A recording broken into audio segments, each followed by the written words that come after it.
Stream Deck, man. It's just failing. It's just erroring constantly. I don't know. I tried to fix it again. Oh well. It's not a make it or break it. Good day zone. Whatever it is. I hope you're doing well. I'm here to inform you 3 poodles is too much. Man, it's like the constant chaos of 3 80-pound dogs is just a lot. Yeah. But at least I had NyQuil, so there's that.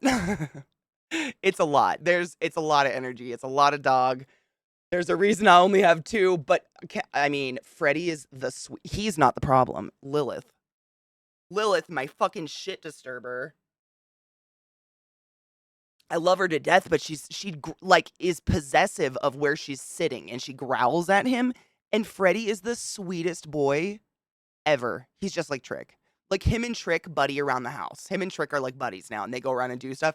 And Lil just sits on a couch and growls at him like she's like that girl. I remember in school there was always a person who was like, I'm not having a good day and your joy hurts my feelings so no one else can have a good time. And like, do you remember that like in elementary school, a kid would literally go to the teacher and be like, they're having fun and I don't like it. Make them stop. That's Lilith. She needs to fucking get over her shit, man. I know. She's such a bitch. Like, she doesn't want to play.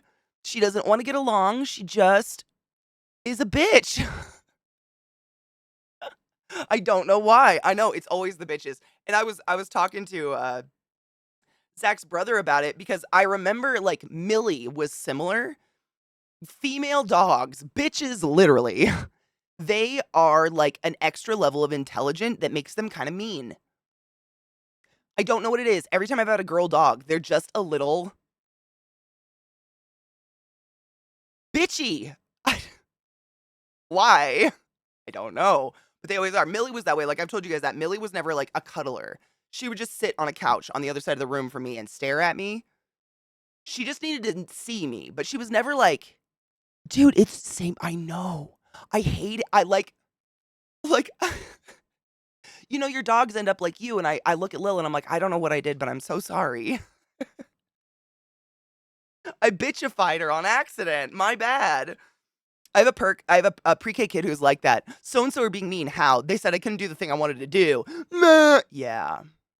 I can't help. I mean, I have to hope people grow out of it. But there was definitely I don't know if it was a personality type or whatever, but I remember coming home as a kid and like, I would have a problem with another kid at school or something as a little kid, like elementary school. And I'd tell my mom about it. And she would oftentimes come to the conclusion like, oh, they're an only child. And so we have to interact with them differently. And I cannot fathom that lifestyle, having 8 siblings. Like, I don't think I got new clothes bought for me until I was like 16 because there were no more older siblings in the house to hand them down. Lived on hand-me-downs. Sharing is a way of life. Like, I'm upset if people don't want some of what I have. I'm like, please, let me share it with you because I feel selfish if I don't. And it's like, when I would go hang out with a friend who was an only child, like, it would be like, I would come home and I'd be like, my friend, like, told her mom to shut up and her mom just did. And my mom would be like, I don't know what it was. All my friends as kids who were only children, they got away with so much. They could just be overtly cruel to their parents. And I'd watch that and I'd be like, my parents have never hit me, and I think they'd hit me if I did what you just did. It was so weird to me. I don't know. It was confusing as a child. But it was always only children for some reason. I don't know why. Probably because, I mean, it's not their fault, but if you're the sole focus of your parents and your parents have nothing else to focus on, you'll probably end up kind of full of yourself, right?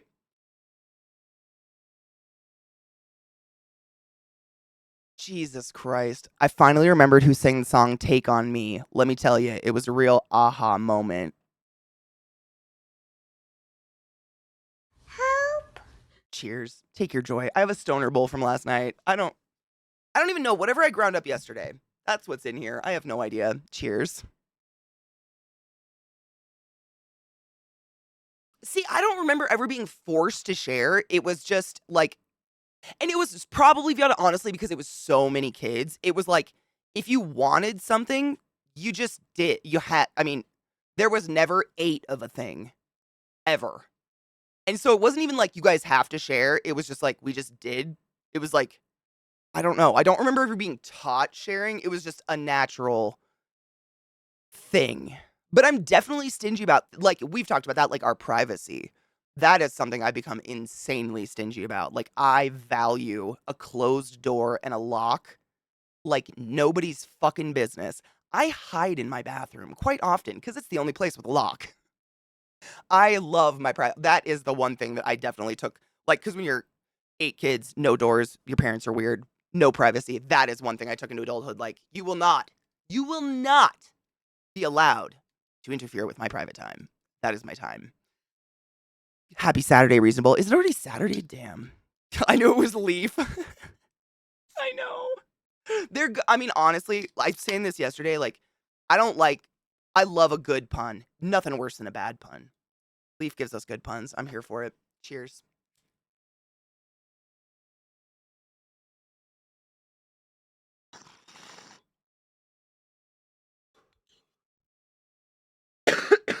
I feel like my me time used to be in my car. My me time was definitely when I could, like, blare music really loud in my car, belt out, and just, like, exist. Yeah. I mean, when I had places to go, I would drive around just for funsies, take different roads to go places that I've been a million times, just see different things, to go longer because it was just nice to have that alone time. Honestly, I don't feel like I'm lacking it though. Like, Zach and I are extremely, we've had actual, like, when we moved in together, we had like a sit down, like, all right, we both work from home. We're moving in together. COVID shut down. How are we not going to kill each other? And it was very much a conversation of, when I got off stream, don't talk to me. When you get off stream, I'm not going to talk to you. We both give each other like a couple hours to just like, like, come down and become a human again, kind of like, whatever that is. But it's so important. Like,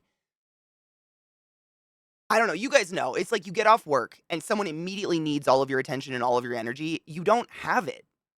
And if you try to push, you're going to, whatever you provide for them is going to be shitty, right? Like, you're not 100%. It's worthless. In Savannah, I just get, yep. I used to do that all the time around Seattle and Bellingham because it was beautiful. I was never mad to get lost. I mean, I'm not, I like getting lost. If I don't have to be somewhere, like if I don't have a time I have to be somewhere, it's kind of fun. You get to see shit. Oh, Vex, yes. I figure we do an hour of hangout, smoke, and then we'll play the game. That game is really cool. That, like, really, I'm very, very into that game. We started Banishers, Ghosts of New Eden. Oh my god, she remembered the name. Which I think we're still in the category of. Let me put us in just chatting for the first hour. We started that game, Banishers Ghosts of New Eden yesterday, and it's really I mean, I can't, it's so pretty. I don't know. I think it's just because I don't play a lot of like big AAA games and stuff. I'm not used to the level of graphics. Like, you can see the pores in her skin. I don't know. I can't get over one of the main characters. Oh god, the chick. What's her name? Arte Artea, something like that. Her mouth, the way it moves and everything, is just so fucking well done. The graphic design on this game is outstanding. I feel like when I play games like this, my instinct is I didn't know we were at this point yet. Like, I wasn't aware we'd gotten here. I'm still used to, Bethesda mouth. Atreya, thank you. I didn't want to say Atreya because it sounds so much like Atreyu. My brain, I was like, it can't be Atreyu. I would have known Atreyu. See, you're the oldest, and I'm the second youngest. So for me, there was never a moment of my life that sharing wasn't a factor. I was born into leftover clothes and shit. Whereas my older siblings, they probably have the same. Like, my brother Nick is probably definitely that way. I would imagine. If we were closer. Yep, I did it, Vex. Thank you. I know I didn't even, I completely forgot I left us in that one. Um, I will, Magic. I hope you're doing well, honey bean. Yeah, it's flipping off a switch. It's just like I tell you guys, I'm the same person on stream, but when I'm not streaming, I'm obviously not talking to 100 plus people at a time. And so it's just like, it's weird. You go from 100% and you turn stream off and suddenly it's just dead silence and you're just sitting there in it. And there's something in your brain where you kind of have to just like flip flop back into, I'm not talking to a bunch of people. You just be in your head for a minute, and it takes a minute. And if you don't have that, I don't know. I think you can, I mean, Zach and I don't want to resent anybody, let alone the person I live with. Like, that was big to me. And I was like, let's fucking make a game plan so we don't hate each other, you know? After working at a place where oh, don't autoplay, you fucking cock ass. Sorry. After working at a place where, either babies need me or my name would be called from all angers, I require a few minutes when I get home to decompress. That's yep. Oh my I think about that sometimes, like, my coworkers might have thought I was crazy. I used to like, you guys know when I worked at the hospital, I told you we would have phones and pagers, tons of them just, like, hanging off of us because there's usually only 1 RT per unit, and sometimes it's 1 RT across a couple different units depending on how many patients there are. So when someone needs you, they have to call you. You're not there. You're very rarely are you there just, like, ready to be asked a question or something. And, I mean, I swear to fuck, it'd always be, like, the moment I got all my shit done, I'm ready to, like, sit and just relax. Phones go off, all of them. All of my wastes would just be like, "Beep, beep, beep, beep, beep, beep, beep, beep," and I would, before answering the phone, pick it up and look at it and go, "What the fuck?" "This is Katie in respiratory, how can I help you?" And I think maybe my coworkers might have thought I was insane, but it was the only way I could, like I had to, like, get out my frustration with just being constantly needed. And it's such a weird because like, I value being needed, and I realize I'm needed, like, if I need my nurse, I hope to fuck she answers the phone, but, like, I also respect if she wants to scream at the phone first, that is absolutely appropriate because holy shit, it is nauseating sometimes. You're just you never have a moment to just breathe, it's just your phones, just constantly, you're "Katie, Katie, bap, bap," oh, and there's 5 of them on you. It might be part of my phone aversion now, actually, that might have done something to me, I don't know, it was just constant, though, like and if you would get fired if your phone didn't work. Like, you had to have your phones on 24/7, no breaks, no lunches. It was just madness. Absolute madness. Pause music. Was, bitch. That's a good I'm an only child, but I had to share with my cousins, and that was us too. Like, we had a ton of cousins as well. It was just so common. I don't know. I struggle saying like my anything when I was a kid because chances are I didn't really like nothing was really mine. It was ours. Like, my family had dirt bikes. Yeah, there was one that I usually rode all the time. It was a 4-stroke 80 or something like that, I don't even know. But was it mine? No, because all my sisters rode it too. And they had I think there was, I don't know, 8 dirt bikes, that's a lot of money. It's just, I don't know. It's a weird thing. I never really thought about it. But I'm gonna go so far as to say a lot of you that were only children did not treat your parents like shit. I don't think it's an only child thing to tell your parents. I mean, I have a very distinct memory. 4th grade, my, like, BFF, who we used to, like, draw anime together and play Riven, her mom would just be like, "Hey, so and so, do you guys wanna" "Mom, shut up!" And I'd be like, "I'm about to witness a crime," and her mom would be like, "Okay," and just leave. What? I would have been fucking beat stupid. And I was never hit. I've never been hit by my parents. I think they would have started. I don't even know. Like, it was just so weird to me, and I don't think it's an only child thing. I don't know. Because I know a lot of only Vissy's an only child, for fuck's sake. Shouldn't act like that at all. We all know Vissy, right? Like, fuck. There's a lot. I mean, I don't think it's an only child thing. I've told the older kids that I was gonna change my name to something they couldn't pronounce. No shit, when we were kids, I'm sure a lot of you have done this, and I'm so sorry. My parents stopped answering to mom. My mom would get sick of it, because like, I know a lot of you have kids. 8 of them. "Mom, mom, mom, hey mom, I'm hungry. What's for dinner? Mom, are we there yet? Are we really ready? Mom, I need this. Mom." So she stopped answering, so we started calling her Georgie. That's her name. She fucking hated it. She hates it, but it was, I mean, I needed mom. Being disturbed is annoying, even though the other people have no way of knowing for sure if it's a bad time usually. Yeah, like, how do you know? I used to take patient calls for a psychiatrist. I usually did my venting after. Yeah. I think I couldn't vent after because usually the call initiated me running somewhere. I come bearing new wisdom. Oh God, when people eat food, they're basically making out with what they're eating. This has been stupid, tired thoughts. With mastication is a foul process. We can be honest about that, right? As an only child, I get very good at 80% of the time getting what I wanted, though. I mean, the understandable. I don't like I know we were poor and I know we didn't have a lot and like all my clothes were hand-me-downs, but I never felt like I went without as a kid. Ever. I never felt like, everybody has stuff I don't have. I wanted video game stuff. That was the one thing, but that's just my mom's personal fucking hang up. about video games for some reason. I never felt like I went without though, ever. I felt like if I wanted a snowboard, my parents found a way to get me a snowboard. My dad got it from the dump. It was brand new, unused. It was perfect. Did I get made of fun of for having a snowboard from the dump? Yes. My response, all right, you might be making fun of me, but I have a snowboard and you don't. I see who's winning in this conversation. Peace. And I would get on the little bus that would take me up to the snowboard hill, and I'd go snowboarding on my dump snowboard. So I don't know. I never felt without though. You know? I don't know. I think my parents did a pretty good job for having as many of us as they did to take care of. The look is the devil. Every kid knows the look. Oh, my stream deck doesn't work. We're not doing like a massive link day today. We're playing games, but I do want to watch this one because I know Vex was talking about it yesterday. Simply because I don't have stream deck working and it's going to piss me off. That is the band of our drum god, El Estepario Siberiano. And we watched his last single like 5 times in a row. It was so fucking good. The band is really good. It's amazing because he's such a phenomenal drummer. I really thought that whatever band he got in, he would become like the center stage of it. But I see that that's impossible when you get 2 other artists equally as talented. Like, it's just like such a good balance of talent. No one stands out. They all go together so well. Me too. Spotify lyrics. It was like a ceremony. I remember we would drive to Spokane, which was 2 hours away, the closest place you could go to get anything. And we would like go to, what was that place in the mall? FYE. We go to like FYE or something, and I'd get a CD, and we'd wait, you'd have that CD with the plastic on it and everything, and you'd wait to get in the car, and then you'd get in the car, and you'd rip the plastic off, and that little fucking sticker, and you'd open the jewel case very carefully, because if you opened it at a weird angle, one side would crack, and it'd be done forever from that moment on.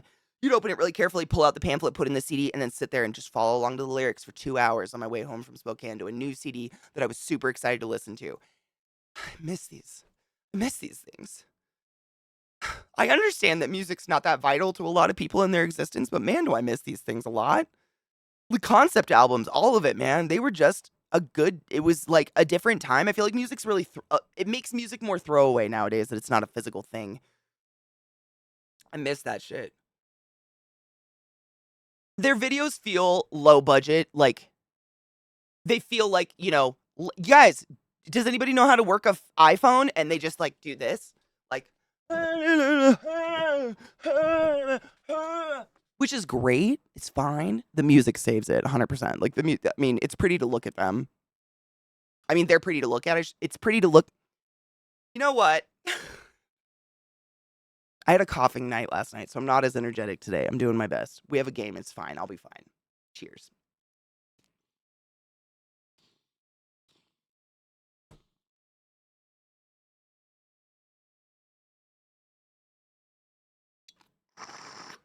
It's all true.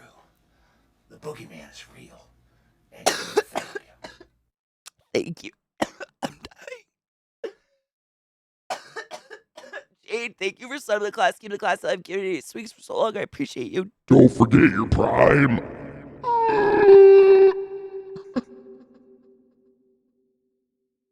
That's what I was just doing, Vex, while I'm dying. I think. Hold on. Balance, I know. There's no such thing as balance. I think balance is one of those things that we constantly strive for, and that's why we keep going. Because we're, like, looking for it. I don't know if it's real, though.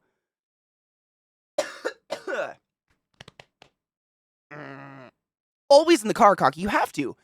The only reason you would wait... I mean, I wouldn't even wait if I didn't have a CD player. I'd be reading it on the way home. Saying thank you, yes, thank you, no thanks is pretty much ingrained in me. Same. Hard same. It's not even something I think about, but I do notice it when it's really obvious that people are just not... I don't know. It's like... I understand that I totally grew up in a small town. I'm very small town country girl, so it's different. I get that. But, like, I don't know. If you hold a door open for someone, say thank you. I've gotten to the point where I always hold the door open. I will hold the door open for 50 people before I go into a place. I'm that person. And if no one says thank you once they're all in, I will say it myself to myself quite loudly because I've just become a bitch. And now we know why Lilith is the way she is. Whoops. Act like a child, get treated like a child. What do we say? Thank you. That's right. Good job. Now go. I have to, I don't, it's not, I mean, it's just like, I'm trying to think of it. It's like common courtesy. It's like culture. It keeps us connected to say these tiny things to each other. If we don't, if we stop with just the common courtesy communication, all general communication between people is going to fucking break down and we're gonna have no way to even talk to each other anymore. It's weird to me. Good morning, Vox. How are you, love? I thought it was over my cold, then coughed a bunch after waking up. Yeah. I think I'm getting over it, but like it's gonna be off and on for a bit, I'm sure. If it doesn't exist, why is there an equal sign? Well, I don't. Ask ask the maths people. That's not me. Balance is a lie. Take it from a person who has MS. Dude, for real. I mean, the problem with balance is that if you're trying to balance anything that has, like, any two things, just to make it easy, that have any potential in changing, the only, like, in my stupid brain, the only opportunity you have, you could balance it for 1 millisecond, maybe. But if those two things are organic or independent in any way, shape, or form, that balance is going to be in flux constantly. So when I say imbalance is impossible, it's like you'd have to freeze time, right? I don't know. I'm getting high, so this could just be dumb thoughts right now, right? Does this sound as dumb as it feels? Good morning, Donna Love. How are you? It's fragile, fickle thing. I would say it's fickle. Fickle's a really good term for it, yeah. Because it's always, especially when it comes to human beings, like human beings aren't consistent. We shouldn't be. That would be so boring. It's all true. The boogeyman is real. And I grew up in the southern suburbs. I'm a gentleman, if nothing else. That's kind of how I feel. Like, but it was just like I wave at people when I drive past strangers. I like do the I don't know. I'm just used. It's just a thing, I guess. I grew up with where you're not afraid of people or talking to them, but people seem so like stranger must mean evil. Balance is fake. That's why I'm tripping balls. Me as a person who hasn't done drugs in his life. Dude, sobriety can be a high in itself. As Skeletor, it's a common cut. Dude, I used to work with a guy that looked like Skeletor. He was very scary. I grew up on yes sir, yes ma'am, thank you, etc. I do it now just to be kind to my fellow human. Unless they're a dick first, then we fight in Mortal Kombat. I don't even think I think about doing it. It's just like it's just how I've learned to. This is how you. It's just acknowledging that a human being is present and has done something for you. Thank you. That's it. Gracias, motherfuckers, and then you move on. It doesn't mean a full conversation. Did you Amen. take your joy today? Never forget to take your joy, and I guarantee your day will go as smooth as velvet.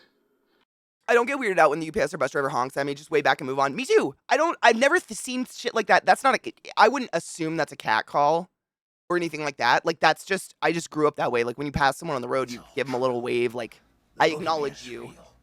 And you found him. That gif has gotta go. Bombies, thank you so much for summoning the class, keeping the class alive, and giving me swings for 18 fucking months with that Prime sub, motherfuckers! Do not forget your Prime sub. You don't have to use it here, just use it somewhere. Every time you forget to use your Prime sub, Jeff Bezos gets a $5 bill shoved up his greasy ass G-string. Why is it greasy? Nobody knows. Stop it. Find someone who needs a smile and throw a Prime at him. I appreciate you. Oh no! Hubby in the ER for his back pain. Oh fuck. Oh, like he just went? How are you, Taco? That fucking sucks. I hope he's okay. Thank you. Fuck. Is it like an injury?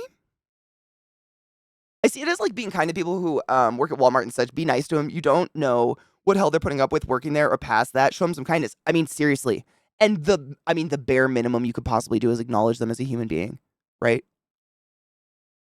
Just acknowledging someone as a human, they're alive, and they're there. That's all it is in my mind. It's like that's the bare minimum we can fucking do, right? It doesn't mean we have to be best friends.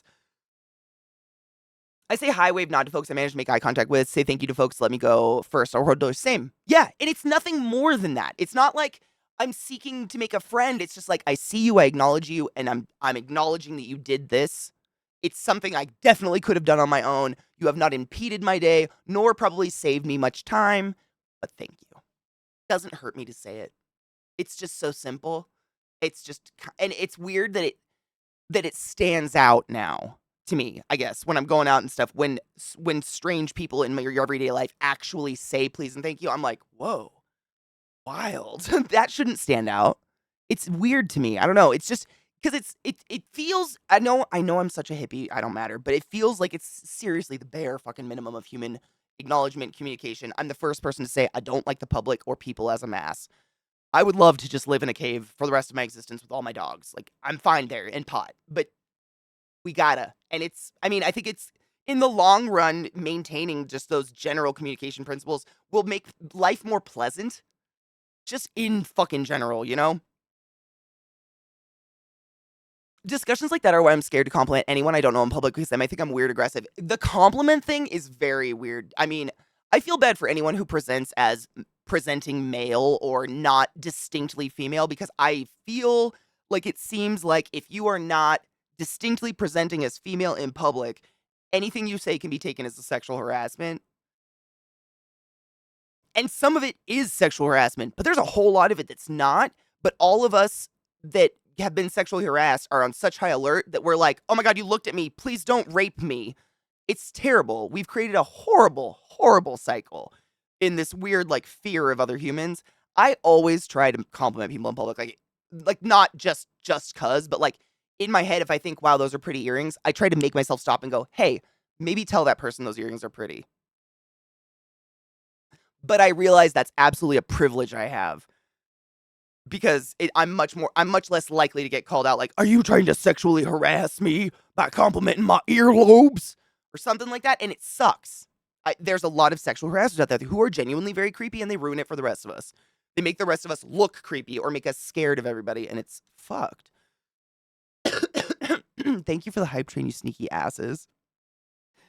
I appreciate you is a good one. I started incorporating that into my own like vocabulary years ago because it feels like it means more.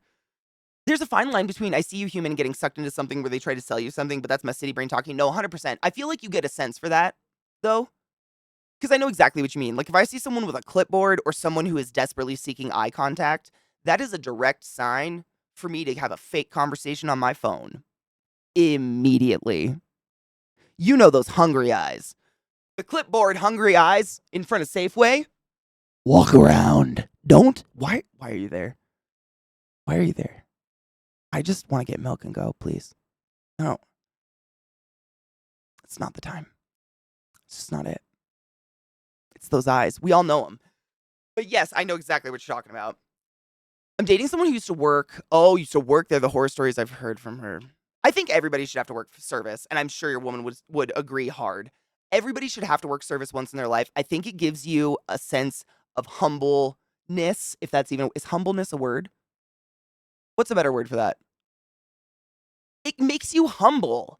Like, I was a head cashier at Lowe's forever, and I remember that customers would spend hours in the store getting mad about something and unleash on the cashier on their way out. And I'd sit there like, bro, you are unleashing 3 hours of frustration on the lowest paid, lowest informed, and probably least knowledgeable human being in this fucking building wearing a vest. Tell me you've never worked retail without telling me you've never worked retail before. That's all I can come up with because no other human would ever do that. Because the rest of us fucking have a semblance of that person probably has no fucking clue what kind of fridge I'm looking for and that it wasn't here and that the one I wanted had a TV on the inside and you guys didn't have it. Or what the fuck ever they're bitching about. It was wild. The verbal abuse that cashiers go through for the frustration built up everywhere else in the store is crazy to me. Because I'm just like, if you've ever worked literally any fucking service job in your life, you know the person behind the register is probably the least paid, least informed, least educated in that store. That is probably the newest employee aside from the cart person, who you're going to yell at in the parking lot, I guarantee. I just never, it's so weird to me. I have such a hard time yelling at anyone, let alone a stranger, about anything. Mm-hmm. Cocky, exactly. Or like, oh my God, where did you get those earrings? I need those. That's a really good way to go about it. Or like, your shirt's incredible. Where can I find that? Like, those kind of things. That's a nice way to compliment someone without like making them feel like you're looking at their body or something. Absolutely. Like, it's something we all have to work around because we've kind of we've developed a culture where, like, people who are sexually harassing are doing it wildly, and the rest of us who just wanna be nice are getting called out because the bad it's just fucked up. I'm glad y'all are nice people and that we talk about things like this because I think it's a problem. Oh, you heard it last year, moving a gun safe. Those are hundreds of pounds. How big? The gun safe. My dad's were, like, 6 feet tall. Oh my god. Oh, no. We know he has a handful of T vertebrae herniated. Oh my god. Does he go to a masseuse or anything? Humbleness is a word. Okay, humbleness. It's not humility. I think humility is the word I was looking for. Thank you. Humility, I believe, was the one I was looking for, but humbleness just sounded weird. If I see someone with a clipboard coming up to me, I say, "No, thank you," and walk away. No use being rude, but I'm not answering your survey. 100%. I'm never rude. I would never, I mean, again, I have a hard time being rude to people I know, let alone a stranger. I couldn't, I don't want to make anyone feel bad, ever. I just deeply avoid that eye contact. Deeply. Trigger point injections. Oh, a handful of times. Oh my god. We're waiting for insurance to okay Botox. They started doing that like Botox injections and shit for back pain and migraines, and I know they do them in people's neck for various other things, not for cosmetic reasons. They started doing that when I was in college, and no shit, I think I've probably told you this. My college thesis paper was on botulism, which is is Botox. If you didn't know, that's where the name comes from. Botulinism, Clostridium botulinum. Botulinum? Nope. What is it? Clostridium.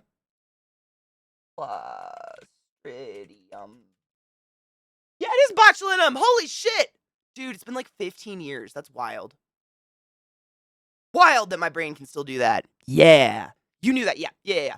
But I remember my paper, like when I did my paper. My thesis was about what botulism does, et cetera, et cetera. Scary things does to your body. And I remember reading about that, and it was fascinating how how they developed Botox to be this cosmetic product to, paralyze muscles in your face so you don't develop a wrinkle. And they were like, oh, wait, we can heal migraines by paralyzing a muscle that's causing constant tension headaches or misaligning your vertebrae or something like that. It's pretty fucking wild where it can go. Because I used to be very anti that stuff. I was like, is a wrinkle worth accidentally paralyzing your whole face for the rest of your life? But then they started doing so many more things with it. It's really cool. Humility is the active verb. Thank you. I lose words sometimes. It does. Working customer service, I think, is good for you. I think it's good for you as a person. You really get a scope of humanity. Cocky, that's probably the best time to start because then they'll have it. They'll learn those, right? When I work customer service, I would do this.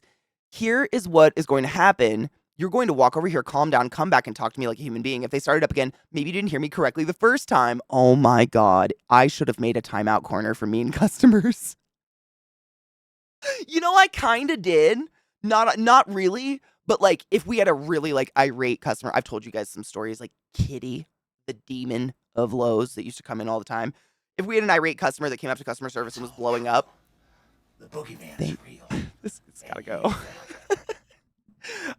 Like to the side of customer service, we had a couple little cubicles with computers for people to apply for jobs, and I would sit them in one of those chairs and be like, I'm getting a zone manager for you. Can you please sit over here and wait for them? And we would just leave them. I mean, the patience of a pissed off person when they think they're getting their way is astronomical, really. But I remember one time it was like maybe an hour. They walked up and they're like, where's your zone manager? I was like, oh, bitch, I forgot about you. I might have made a timeout corner. Oopsies. Oh, my bad. My fucking bad. Not really, though. Mandracan, thank you for gifting a sub to Sinus Relief. Seriously, though, I'm not going to jinx it. I'm not going to say it, but like, feeling better, thank fuck. I find especially for small stuff, if it's just simply better for one's mental health to take the L and move on, then I get regular fries instead of garlic fries. Yelling to the cashier who's trying to survive isn't healthy for anyone in that interaction. Amen. Cheers to that. I could not agree harder. I mean, I would go so far as to honestly ask, when has yelling made any situation better? Ever? I'm not big into the yelling.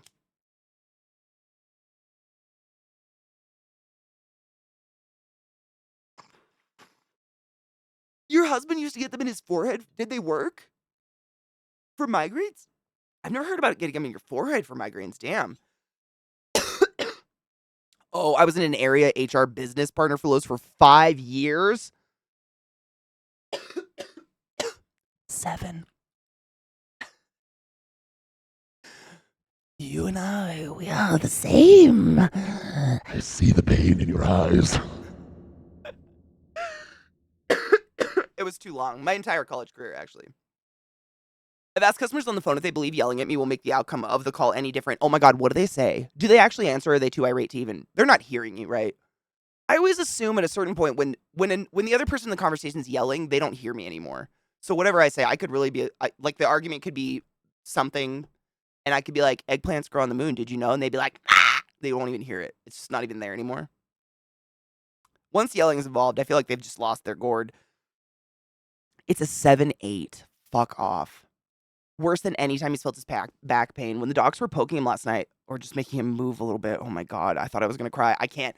I've told you that story of watching that kid get his a collapsed lung reinflated, and the pain in his face is what busted me. That's the only time I've almost fainted. I don't think I've ever actually fainted in my life, but that was the first time in my life I was like, oh, I might be fainting right now, and I had to take a seat, and it was watching the pain in his face. Like, that got me more than any fucking gory, fleshy, whatever surgery I've ever seen in my life. Watching someone genuinely experiencing, like, just is it like claws at your soul though, right? But because you can't do anything. Like, there's someone that you're like, I don't know what to do, and oh my God, I can see that something is so wrong right now, and a doctor's doing it to you. It's the worst. It seriously is the worst. When he wanted a drink, I wouldn't even let him hold the bottle. You're a good nurse. In those big box stores, HR is not there for you. Lowe's taught me that HR is never there for you ever. HR, human resources, is there to protect the company from you. Everywhere. That's what HR does. That's it. You are disposable. We are all disposable. They're there to protect that company. HR, I mean, kudos to those who work in it. You do you, boo-boo, but like, it doesn't matter what I say, so I feel, yeah, exactly. They don't hear it. They're just, they did. He used to joke, oh God, he used to joke that he had the forehead of a 10-year-old. Lucky. I feel like the state of the world since I've been born has caused me to develop these, and they don't go away when I relax now. They're just stuck. I have permanent disappointed face now. I can't relax it. I just look very upset. These are stuck now. My 30s are the years of, oh, look at all the expressions I had in my 20s. Just like either shock and dismay or utter confusion. For people who don't listen when I talk, the other days I was spelling an email address. I said A as in Apple, F as in Frank. They said, did you say S?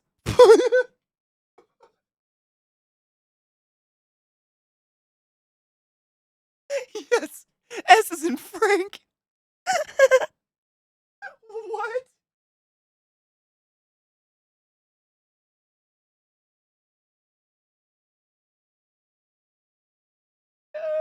That's beautiful. Hey there, Frank. Oh God, that's horrible. Right, kiddo? It's sad. When someone's yelling at me, I start talking in a very low tone, so they have to actively listen. Yeah, I stop responding. That's what I've learned to do because there's no talking to someone who's yelling. I feel like once someone's yelling, they know they've lost, and they just feel like if they get loud, they can win, even though their argument is false. And I have a hard time not laughing when people start yelling. And I've learned laughing is bad. You can end up in violence. Don't laugh. But I find it humorous when people start yelling. I'm like, oh, you're a toddler. You are a toddler. That's what you're doing. That's all. And I have to like keep a serious face because otherwise I will start laughing at people. Watching a loved one go through is super hard. I faint at pain. Yeah, that's the only time I've ever almost fainted. Seriously, I'm glad I'm not the only one. It's because you're a squishy empath. It's terrible. I know. But I think maybe as much as that was heart aching for me, I think it's what drove me to be the best respiratory therapist I could ever be. You know what I mean? I think if I was still, like, working I still keep my license active and everything, but if I was still working in hospitals, I think that's part of what, like, wore down on me so much is I never saw a patient as a assignment, project, whatever. I never saw it as work. It was always just, like, a bunch of people in extraordinary amounts of pain who genuinely, literally couldn't live without my existence in the room at that time. I never ever felt like it was work or anything, you know what I mean? And it's 'cause that like, I can't look at a person in pain and separate from it, you know? I don't know who can, really.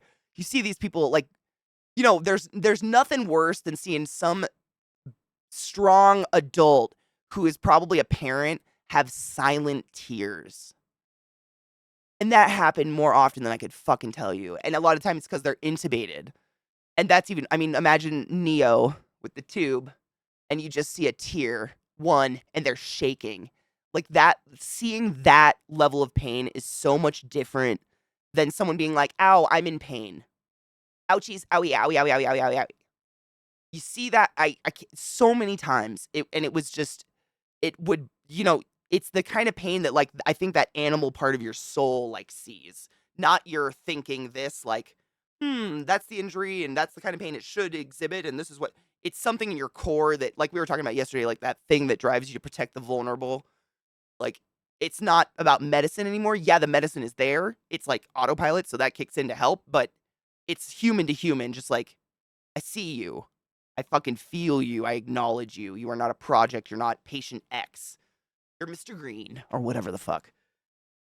Sociopaths, yes. Yeah.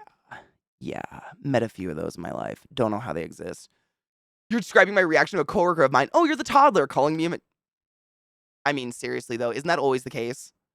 People project what they absolutely know but cannot accept about themselves, right?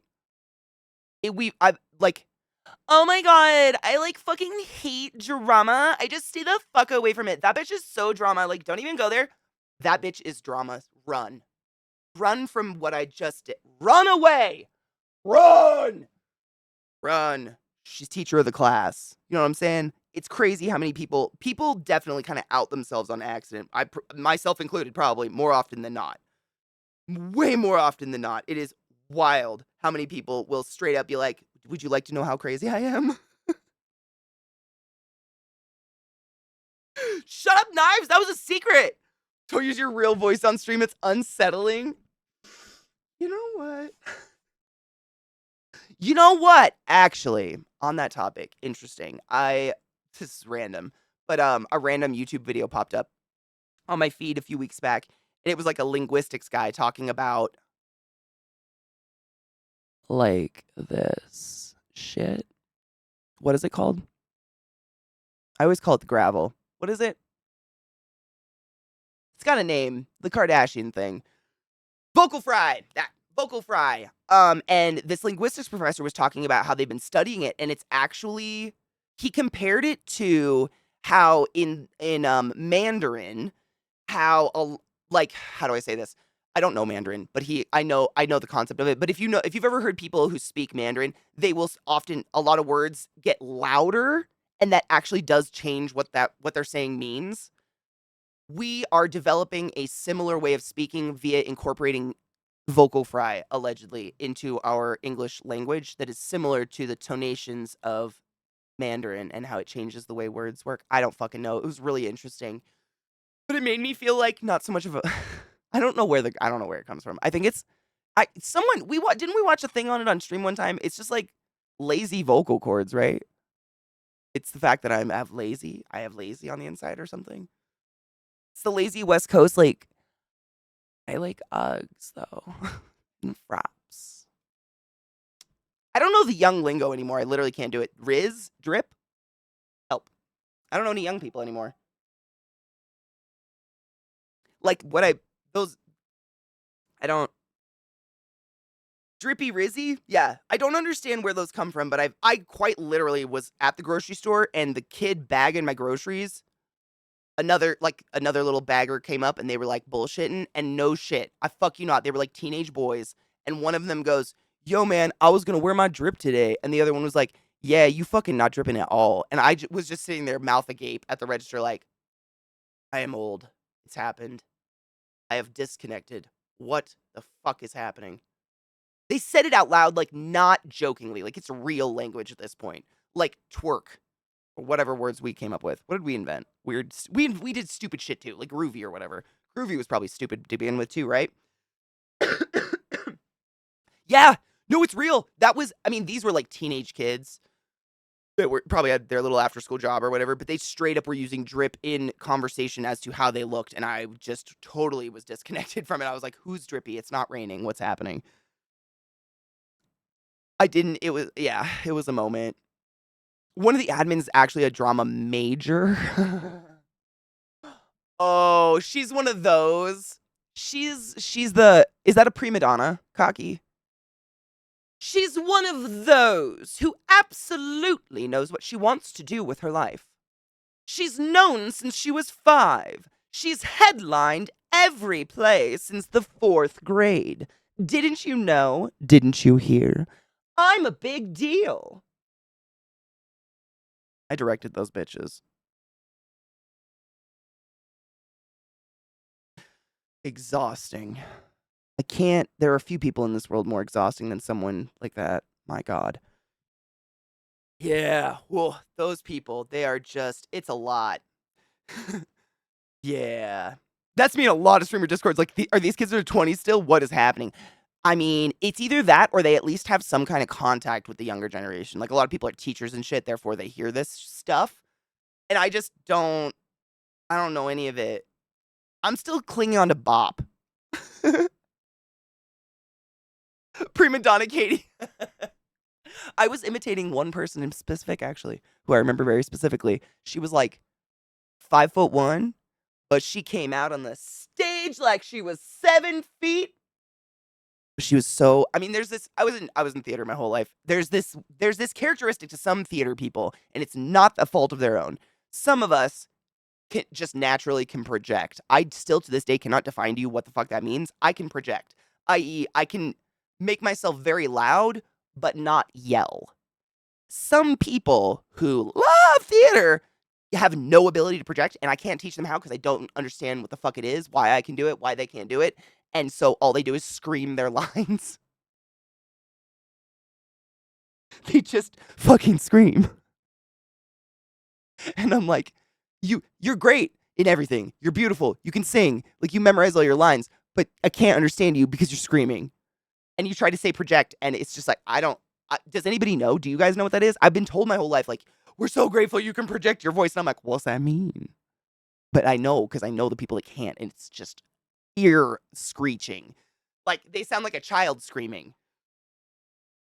Is it more air? I don't know. I wish I could. I think it's got to be something you can train. It has to be. I think I'm just naturally loud. I don't know. It's just there. But there's something about it, and I'm sure if you've ever been to a play, you know exactly what I'm talking about. And it's no fault of theirs. It's my fault as their director. I didn't know how to teach it. But it becomes nasal. There's something like, talking like this and presenting and blah, blah, blah. And then all of a sudden they sound like this. And you're like, what the fuck is going on? What is happening? Why is it in your head? Maybe it's head voices versus chest voice? I don't know. I'm not a professional. I have no idea. Is it diaphragm? Yeah, maybe it's chest voice versus head. Yeah. Volume versus loudness. Maybe that's... See, I've always been loud, though. I mean, I've just been aware of it because, shout out Katie's been ongoing. So, I don't know. I don't think I was trained to. But, yeah, who'd have thunk it?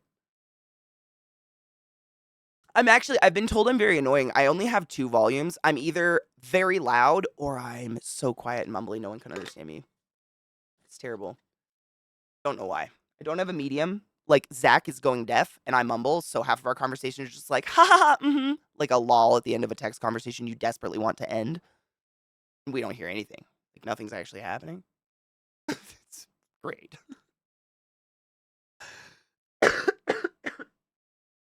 Yeah, it's inside versus outside voice. Exactly. And I think I developed a really, really very mellow, soft, believe it or not, inside voice from working in the hospital night shift. Working night shift, you have to do all the same shit that happens during day shift, but down here so people can sleep because sleep is necessary for healing, etc., etc. So you get really good at talking to someone 50 feet away really quietly, but making them still be able to hear you. I think that's maybe where it is. But it drives him fucking crazy. And me, because I'll repeat myself 5 times. And I'm like, I don't want to yell right now. Cheers. You may not hear me because I mumble. I'm told I'm very annoying. I mean, my habit, I guess that is annoying. I don't know.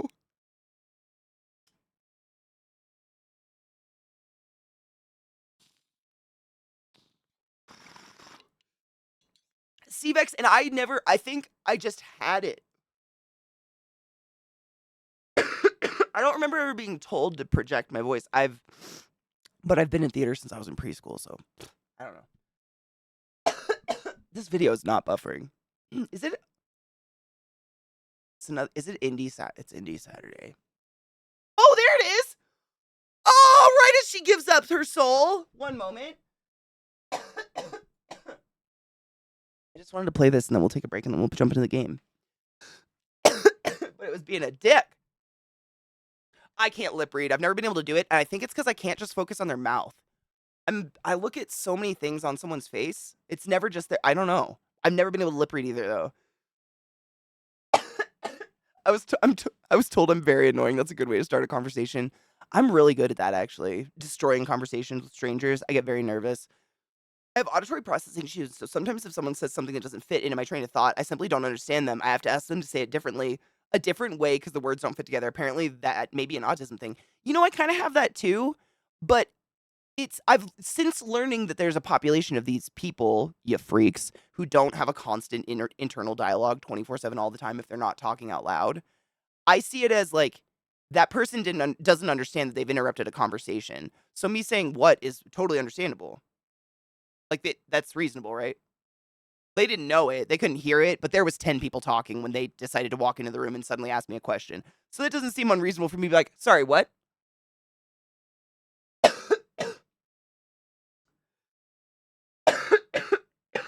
I'm not mad. It's just like they didn't know. But I have no idea what it's like to not have constant. And by constant, I mean just there's not a moment in my life that there aren't thoughts, like verbiage going on through my head all the time. All the time. I don't know. Maybe unless I'm sleeping, maybe. But like I've told you guys this before, when I wake up in the morning, it oftentimes feels like I'm waking up. I'm walking into the middle of a conversation that I'm expected to pick up. I don't really know where it started. So it's very confusing. Like the first hour of my day, I'm like, where was I? Where did I leave off last night? Am I alive? And then I kind of like go. That's why I run, kind of get my brain going, get the blood juices.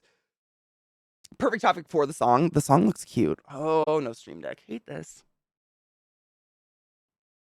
It felt like a more serious tone version of Why Am I Anxious? You know? Like this is post-therapy Why Am I Anxious? By Tom Cardy. Right? That's kind of how that felt. Because, man, like, I'm going to cry if I talk about it more, but dude, I've said it before. I was not ready to go to college at 18. I was a child. I was a baby thrust into a world where I was really expected to become super adult, super fucking fast, and I failed hard. Like, it was painful shit. That was hard. That was a good song. That was fucking beautiful. No, happy birthday. That was damn good. Don't run. That to you spoke of the drama kid. I know. Yeah, that really, I mean, it's like Vex gave me that link like 30 minutes ago, far before we had the conversation that so hardly pertained to that song. It's like you knew. Did you become psychic on your birthday? Do you get special powers? What's happening? Why didn't I get mine? Pisces season is over. I shouldn't be crying anymore. It's Aries season. Time for the new souls, the first goers. Is that lilt? That's what I think. It was at the very beginning before my brain checked into the fucking lyrics. I noticed her voice just sounded so fucking cute. Like it had that precious lilt at the end, and that makes sense. It's interesting because like in movies and stuff, whenever they present an Irish accent, it's always this super, super overbearing accent. And I've never met an actual person from Ireland, family or otherwise, that has that really overbearing. And by overbearing, I mean just like it almost feels overdone, like overdoing a posh British accent, similar kind of scale. I've never heard anyone from Ireland actually speak that way. They just tend to have that light lilt. And if some words here and there, they tend to be very like whisper. How do you say it? Whispery, like all the words are kind of on the tip of their tongue and right in the front of their mouth. But other than that, it's not as I don't know where the fuck they get this like stereotypical like I can't do an Irish accent. I'm not going to try, but you know the one. You know the one. She's only 20. She's a baby.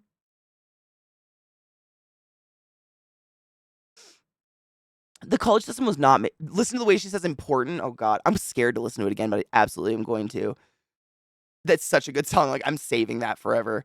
The college system was not made for me. Failed the first semester multiple times, and then learned the same stuff over several years on my own. Started working in IT anyways. 100%. Yep. I was so similar. Like I had to like learn the hard way that I do not learn the way other people do, as I'm sure many of you learned as well. I don't learn from sitting in an auditorium and listening to someone 500 feet away from me speak for 3 hours twice a week. And I had this like notion that if I don't go to class, I will fail. So I would waste time going to class that I could have gone to the library and just read the book and actually learned something. But then I'd go to this 3-hour lecture and be fucking mentally exhausted and not read the book. And it was just like the cycle of me trying to follow the recipe that everybody else said would work and didn't work. And inherently I knew what I should do. But like, it's really fucked up. It's really fucked up. How does dude, Knives, these younger generations are so woke, and I don't say that in a facetious way. Talking to, I don't know, I don't want to say the generations are stupid, like millennial or whatever, but this younger generation, the exposure via TikTok and Instagram and stuff to, like, all this mental health information and all this, like, gender affirming care information and, like, just everything that their parents can't control how much they get. Like, if they're interested, they can go Google it and just, like, learn. They are so much more attuned to what the fuck is going on. But it also, I was reading an article about this recently from Psychology Today or whatever the fucking, I still get emails from this shit from college. And they were talking about how it's causing this generation to have no hope at all. Like, hope was a product of the fantasy we believed in. And we like lost it as we lost the disillusion. But because they never really bought into the disillusion, because from day one they've had an iPhone in their hand and they've been able to prove the disillusion wrong if they wanted to, they have no hope. Like universally no fucking hope. It's wild. Like it should take at least 30 years, at least, to lose your hope, right? Like I think I had it for the vast majority of my 20s. I still had that like, it's gonna be great, guys, thing. Like so soon. It's too soon, so early. What is hope? I couldn't even tell you. I don't know. I want the kids to have it though, God.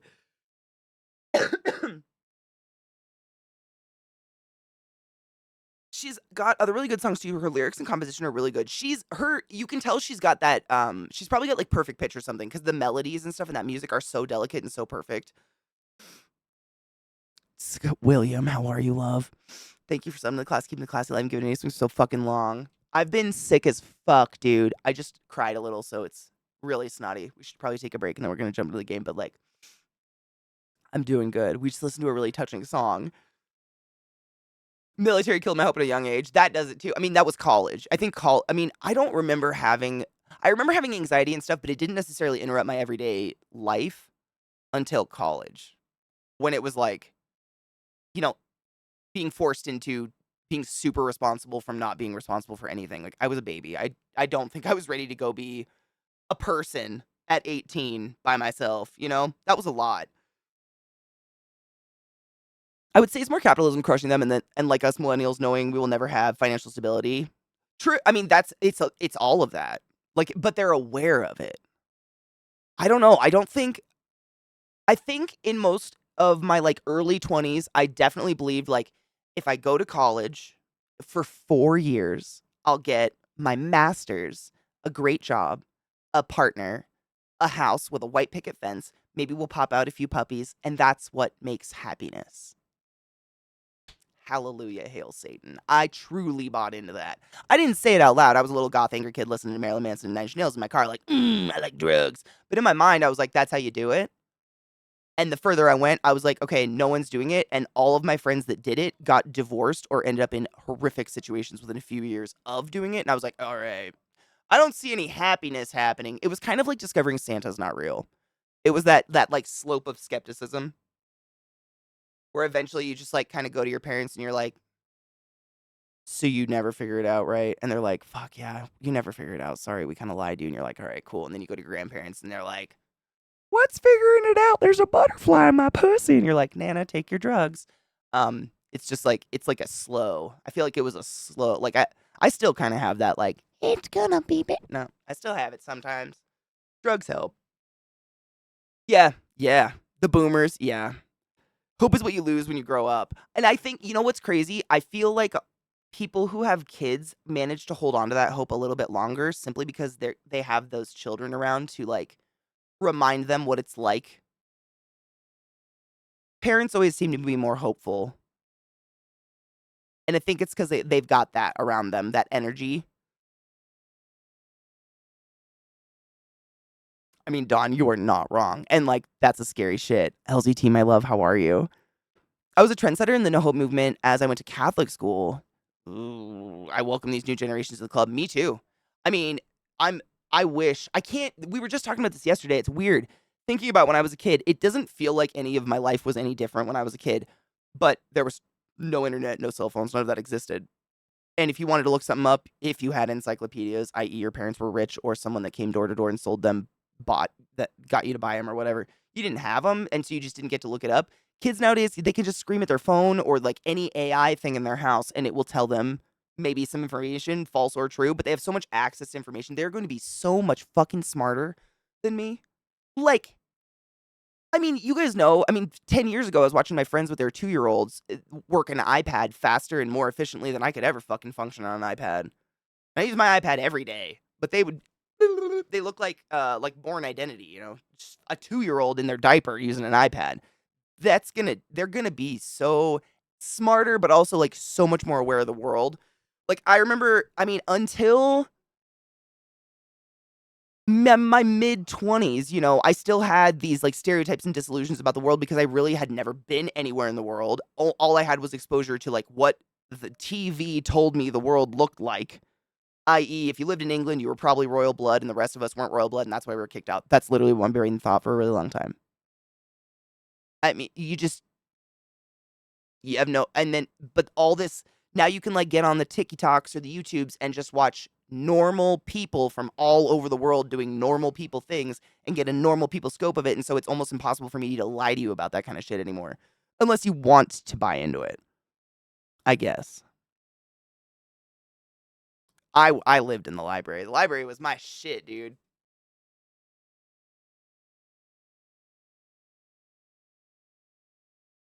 Fucking encyclopedias. I love hated encyclopedias because as someone, I loved animals. Like I was obsessed with Steve Irwin and all that shit. I would go to the encyclopedias and try to look up some obscure snake, and the encyclopedia would have like snake.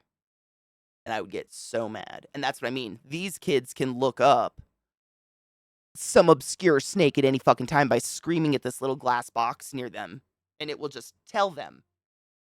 And do it. Think of a question. It'll just do it. There's no, and then they can just move on. There's no wasted time getting from point A to point B. They had a question, they got the answer. Now they can move on to another question. The amount of information that they're going to have, I'm just so jealous. It does. I love reading, love libraries. I think they should exist forever. And I know young kids still love reading, so that's awesome. But like, there is something to be said about like how much time it takes to read something and get the information from. It takes physical time to go find a book and physically read the thing versus having just a glass box shouted at you. Like, you're gonna learn faster. It's weird. It's a weird world. Naming files is a helpful way. Most people don't know when you're working in a job for freelance, it's got to be clear what it is. Oh, absolutely. The iPad kids don't understand file systems. Oh, no shit. Oh, wait. This might be a stupid question. Can you clarify what you mean by they don't understand file systems? Like on the fucking computer, like a file?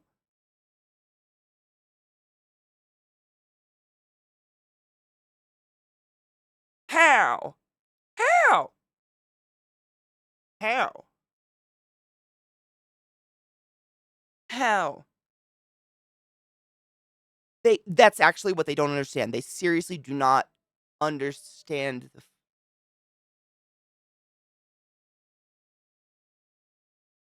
How do you even use a computer without accidentally stumbling in the directories? I feel like no one taught me that. But again, you know, computer old, internet old. I know I'm not old. I'm only 36. But you know what I mean? Like, born before the internet, survived a lot of no internet times, raised with, we ran for them to walk or whatever. Like, I feel like there wasn't anyone to teach us about that shit, so we just had to. You guys know, I've told you my fucking story about jamming a graphics card into my parents' HP computer while it was on. We didn't know, so we just fucking did it. Like, before I knew any better, I guess, I was in that shit. I don't remember people telling me about it, though.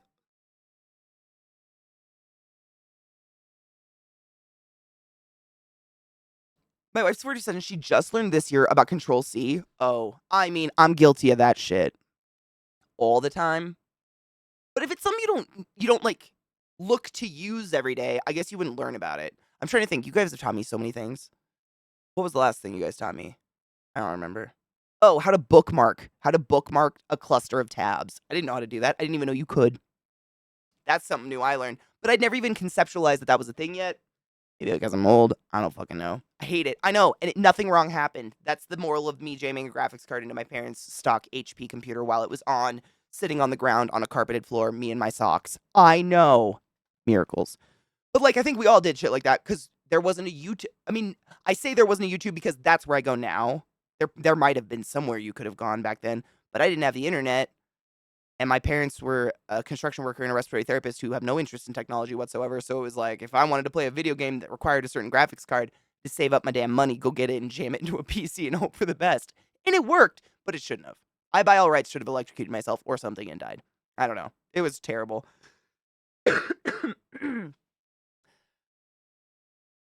A lot of Zoomers aren't using computers, they're using tablets and phones. Really? Dude, it's so I can't be the only one. I know I'm a little bit blind, but it's not because of this. Cheers. I know it was 46 and I missed it. But if I have the option of doing pretty much almost anything ever on a bigger screen, I will always do it on the biggest screen possible because it just feels more relaxing for my eyes. It's not that I can't do it on a phone. Like, you know what I mean? Like, if I can sit at my PC and answer emails, I'd much rather do that than sit on my phone and answer emails. Is it because I'm old? I don't know. I love having a PC with big old monitors that I can, like, it feels more relaxing for my eyes, I guess. Really, iOS actively hides file systems. Interesting. So what you're saying is by not having rich parents that could buy me the super colorful, cool Apple PCs, you know the ones that were like foggy white with like a cool rainbow color of your choice, it was actually a good thing because that would have made me stupid. Sick. My hubby has a younger coworker that's like that. She doesn't understand how computers work, etc. Since she didn't grow up with it like we did. It's fascinating. I didn't really grow up with it, which is so weird. I just wanted it so bad. Like my mom to this day. I've told you guys this. She likes to say, "You don't just play video games, right? You don't just play video games on that thing, right?" She thinks video games are the devil for some reason. I play video games constantly. Like they're my life. We love them. Video games are the shit. But like I had to actively fucking like grasp out at gaming world and shit. And like I didn't have my first PC until I started streaming. When was 24? I think I built my first PC in 2014. And that was my first like gameable PC, like a gaming PC. I actually like saved up a bunch of money for my respiratory job and I went to Fry's in Redmond or whatever and got a shopping cart and I went back to the PC parts section and I found an employee and I was like, "Help me build a Skyrim system." And he walked me over to an AMD graphics card and I just went, "Oh," and I drove away and like walked down a bunch of aisles and found a different person and said, "Hey, help me build a Skyrim box." And he was like, "Okay." And he walked me over to not AMD graphics cards and he filled my cart, and I spent like 2K. That it was disgusting. I built myself a fucking Skyrim machine. I was so excited. But ever since then, I couldn't imagine not having a PC to do that kind of stuff. Like everything's gonna be prettier and easier to look at. I don't know. I love them. Being on a phone tablet feels like looking through a pinhole. I agree. When laptops, desktops feel like wide open bay windows, yeah, they totally do. They work. I'm very grateful that I can access everything on my phone and do it on my phone. But if I can do it on a bigger screen, 100%. And I have an iPad for drawing and art stuff. And I choose to do literally typing on that is a fucking nightmare. Doing anything on it other than having an app in the middle of the homepage that I know where it is and I can just press. Mac products don't make sense to me. They're so convoluted, and I think I'm just thinking of my iPad. I'm understanding what you mean by they hide the fucking file systems. Because I have an Android phone and I have PC shit. I'm not really an Apple person. I've had iPads for years, but that's the only Apple product I ever own, and it's Tab Procreate. Look, it's Procreate. It's a Procreate machine. That's it. It's a digital art machine. Did the floof come over? He tries to come over, and then Lilith comes over and growls at him like a fucking asshole. Oh, million times faster, right, Donna? Like, this shit? Never. Or this? Who chooses to do this on an iPad? What the fuck? What are you doing? I cannot. If I had a keyboard for it, maybe. But I'm going to be 50 times. I mean, abso-fucking-lutely. I didn't even grow up with typing classes, and I can be faster on a keyboard. Oh, right. No, I missed it. You're one of the few people I know who would even care, but I got to spend some of my St. Patty's Day with Dermot. Oh!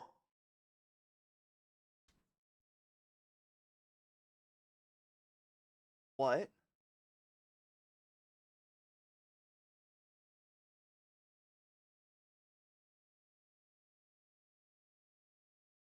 Don't ever wash your clothes. They're magic now.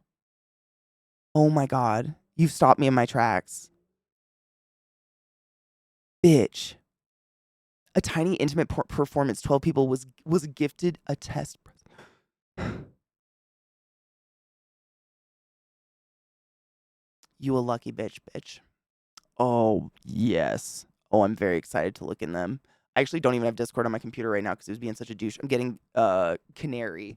That's my job today is download Canary and get it to work. But I have it on my phone. I will be looking. If you guys don't know Dermot Kennedy, you know what? We're taking a break. I'll put on a Dermot Kennedy song.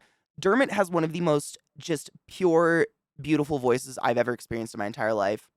Like, he's up there with Hosier and shit in terms of just, like, magical elf people that shouldn't exist but do. I don't know. Dermot is just...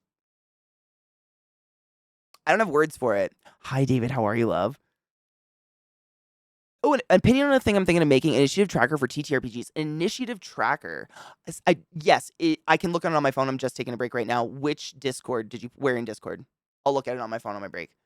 I uninstalled it from my computer because I'm doing the Canary one. I just forgot to install it last night. DM? Okay, perfect. Yes, I will. Rachel Price, another one. Literally, I would put her up with them. Thank you. Abso-fucking-lutely. Rachel Price, almost anyone we've ever listened to on that damn Colors channel. Speaking of, Glut gave me a couple links that I totally spaced on that I'm going to move over and we'll watch when we get back. They're just a couple quick, worth it Twitter videos. But if you guys remember way back when we were playing BG3 and BG3 was just dropped, there was an amazing cosplay artist who did a cosplay of Karlach, which was like off the charts impressive. And Glut said she was hired to work the booth and then gave me some videos. So I don't know what that's pertaining to, but we'll see those. And then we're going to play some Banishers Ghosts of New Eden because it's so pretty. It is Ivy. Autumn Ivy. Crazy that you guys remember names. I know. I'll give you... Oh, Stream Deck doesn't... Welcome back, everybody. I had to blow the fuck out of my nose. That song, I mean, I'm going to listen to that song a lot. I want to play... hold on.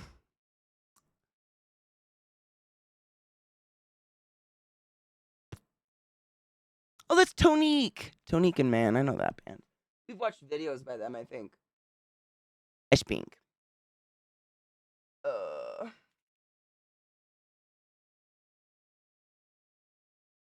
Phone operator, Katie.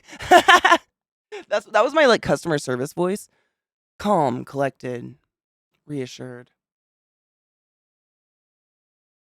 It's terrible. I flow into it sometimes. It's a bad habit. my friends of mine in high school would come through the drive-thru at the taco time I worked at and not recognize me until they got to the window.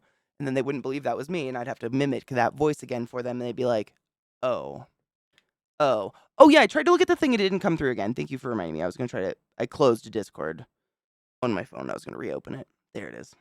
I think it's because I removed it on my fucking thing. Ooh, oh, I love it. Oh, I like it a lot. Dude, I like that. That's such a good idea. What a fucking cool thing to have, though. No, having it like an initiative spinner like that, I don't think it'll even show up on stream. But it's like, it's an initiative tracker, excuse me. So it would have the little wheel inside that spins. Oh, it does show up on stream. That you could turn. That's fucking, for someone who has a scatterbrain, you know. For someone who has squirrel brain, this is invaluable. Oh, Silver's in, hell yes. Simple and it's seriously, and it's small, but not losable small. Like, I love when something is like palm size like that. It also becomes a fidget toy, which is great. I'm sure for like anybody who plays D&D, because we're all fidgeters. But yeah, for someone who's a space cadet like me, having something like that is seriously so invaluable. That would be Squish that cat. amen. I wonder if you could. So that's a good. This might be seriously. You're the artist, but question. So if you made the bottom half longer, could you put 2 wheels in it and have the rounds, have your initiative and the rounds on the bottom, like how many rounds you've done? Or would that not even work, having 2 wheels in there? Would it make it too big? I don't know how it's. I'm not the leather person. You're the leather person. But that'd be sick. I am a space cadet. That'd be dope. It probably does, but it doesn't exist made by my friend LZT. Long nose leather.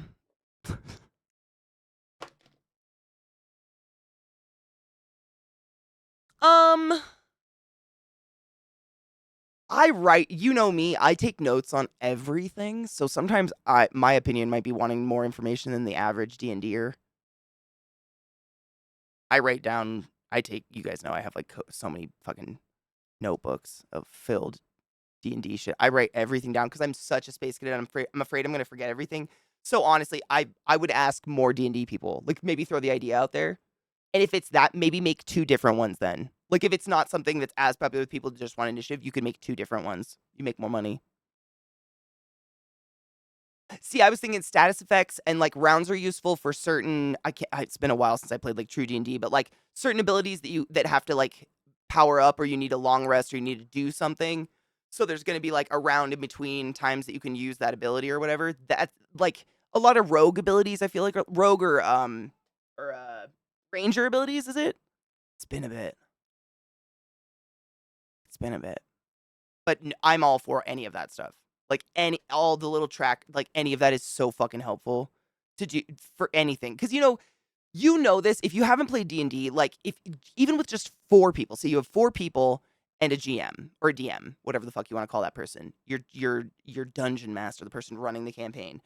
Like, 1 turn order can be an hour. Easy. So by the time it gets back to me, I'm, like, so wrapped up in the story of what is going on with these other 3 people, I'm like, I don't even know who I am anymore, let alone what turn we're on, or what fucking my initiative is, or anything. And that's, like, in-person D&D and stuff like that. That's the beauty of it, is you're listening to people do those stories. Accounting for reactions can be very cumbersome, yeah. Me too. I love that there's a surge in D&D, and that the only, like, sniff of satanic panic shit I've even caught wind of is all jokes. It's all jokes. No one is trying to say D&D is satanic or the devil or anything like that anymore. And it's like, I think that movie made it cool, which is awesome, because I think anybody could like D&D. Anybody could do tabletop, I think, if you found the right kind of campaign or something. Not just Dungeons and Dragons, but anybody could enjoy it if you found the right kind of, like, atmosphere for them. GMs are just great at doing that. GMs are, like, the masters of making fun. BG3 definitely did something about making it cooler. That's facts. Stranger Things, definitely. Yep. It made it, like, more normal. And I think a lot of parents, like, got reminded that that's exactly how they got into D&D. That's same fly from yesterday is still in my house. I'm gonna fucking kill it. I'm gonna kill you. I'm gonna smoke you away, motherfucker.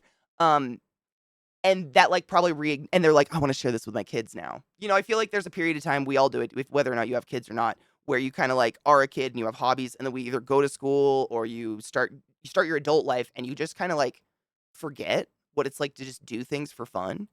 And sometimes we need these reminders. Like I told you guys this when I was in school. I went a good 9 years, didn't paint a thing, didn't create a piece of art because I was like, if I do anything that's not studying chemistry or medicine, then I can't complain if I don't get an A. Don't do that. But after that, I had to like train myself. I had to remind myself, like, it feels really good just to put music on and paint something for no purpose, just to slop paint around. It feels nice. Remind yourself, like, there's stupid things that, you think of as just kid stuff that are still very pleasing to do. Just making, for no reason at all. Fun is not for adults. No fun, no animation. Put your crayons away. Let's get serious. Cheers. Be like Dune, preserve. Hold on, let me look. I probably do. If you guys know her, I probably do because you guys share them with me and then I follow them and become obsessed. Claire.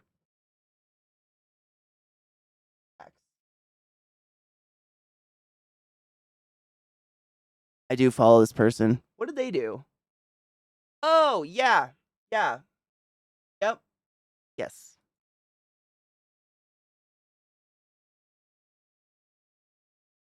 Yes.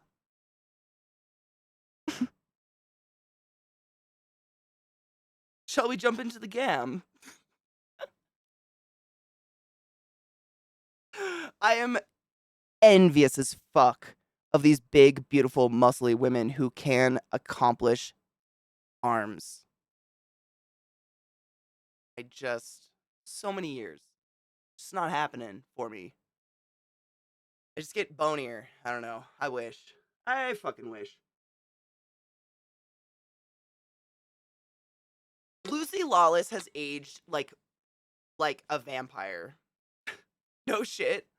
I don't know what it is, especially considering she was probably out in the sun a lot as a youth. That's literally, I bitched about it to my doc one time when I was at like a gynecologist appointment or something, and she's like, "You're just built like a basketball player. They're all really strong, but they never look that way. They always look long." I was like, "Fuck you." But I'm jealous because, like, for real, it just nothing. Forever. I've just tried so hard. I just get bony, and then you can see like my chest bones, and then I feel weird. It's not my favorite. Hold on, there's the fly. I'm gonna try to kill it.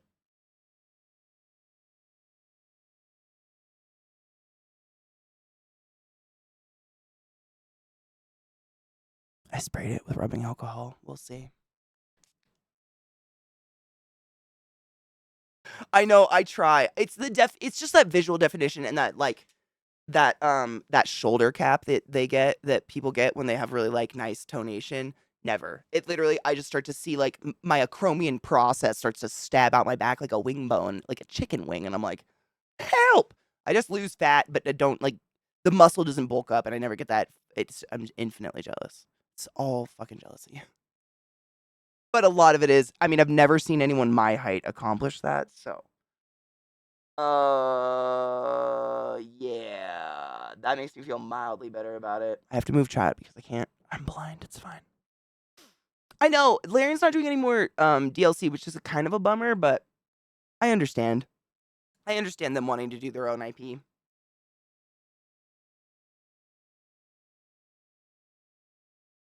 As long as they get dunked.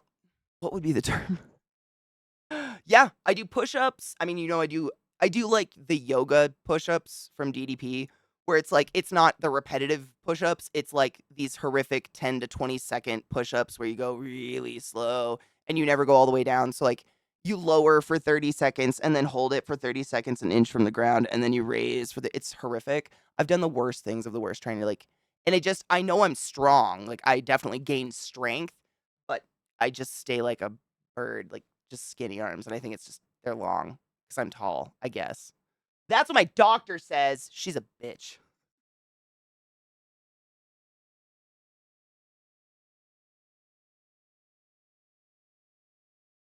You eat a lot when you lift weights, right? I mean, you definitely have to eat more for sure. Yeah, if you want to build muscle, absolutely. And that's, I mean, Vissy, my love, you did an early stream. The fuck? Thank you for fucking what? Rating me? What's happening? Welcome, friends.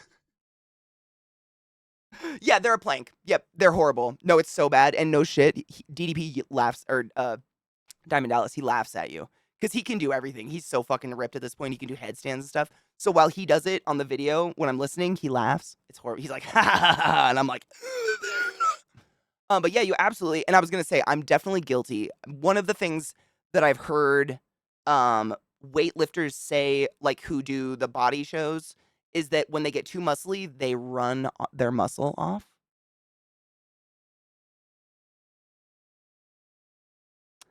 I'm not saying that might have something to do with it. But like I might be accidentally running off my muscle. I don't know. But I can't stop running because I go crazy. I would fucking lose my mind. Oh god, are you hearing too? I wanted to play a game before massage day. Ooh, what did you play? We're about to jump. I was just moving the chat over so I can actually read it because I'm blind. But we're getting back into Banisher's Ghosts of New Eden. It is so fucking pretty. I'm really having a good time. It's beyond pretty, and the voice acting is really good as well. And it's already emotionally sad and taxing, so I'm excited to see where it goes. Ha ha ha ha. Tales of the Neon Sea. Ooh, I feel like I've heard of that one. I feel like a woman. Why do all protein products taste like sawdust? I have no idea. I've just eaten more food. I've never really bought into the supplement game. It all seems very detox tea. What would you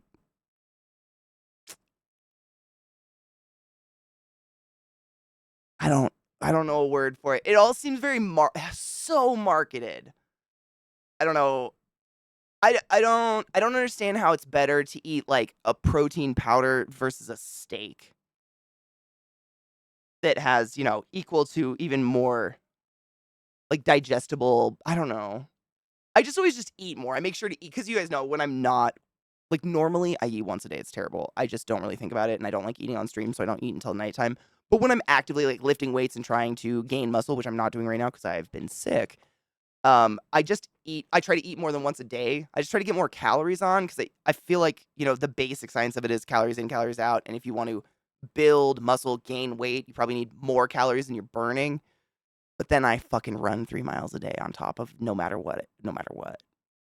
So I might be kicking my own ass and bitching about something I'm doing. I don't know. I can't stop running. I'm addicted.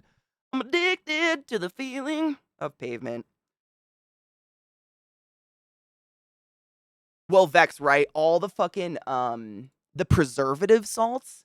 That was something that I learned by voluntarily taking like a cool nutrition class when I was in college. There's no there's no nutrition there's no nutrition class required for medical degrees when I was in school. So I took one voluntarily and it was super fun.